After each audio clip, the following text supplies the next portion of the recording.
Анхны сургаалаас залуусын зүтгэл эзэн гэж монголчууд ярьдаг.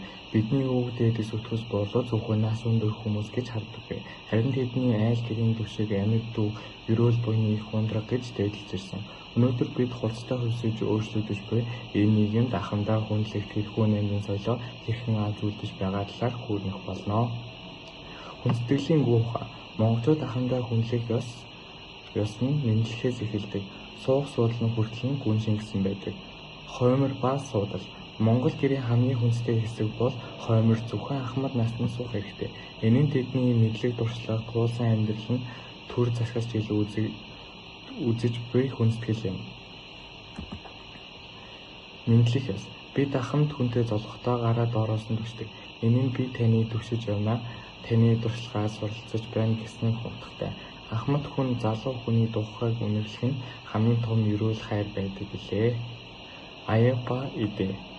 Цайны дээжийг ахмадтай барих, хоолны амтыг төрүүлж хүртээх нь тэдний гэр бүлийн гол багна гэдгийг нь өдөр бүр сануулж буй хэрэг юм. Хамгийн том ачлал.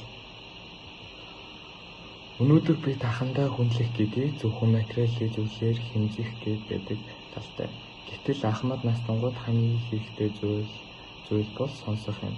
Яриаг нь таслахгүй байх, тэдний хэлж буй үг бүр нь олон жилийн алдаа оноонд тогтсон сурах бичиг. Тэдний яриаг анхааралтай сонсон гэдэг нь тэдний оршихуйг бүлээн зөвшөөрж байгаа хамгийн том хүндэтгэл юм аа. Туршлагаас нь асуух.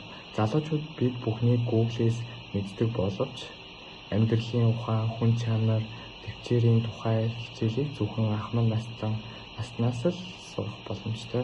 Та өвөө эмээгээсээ зөвлөгөө асуух үед өөрийгөө хэрэгтэй хүн гэдгийг мэдэрч сэтгэл нь сэргийдэг.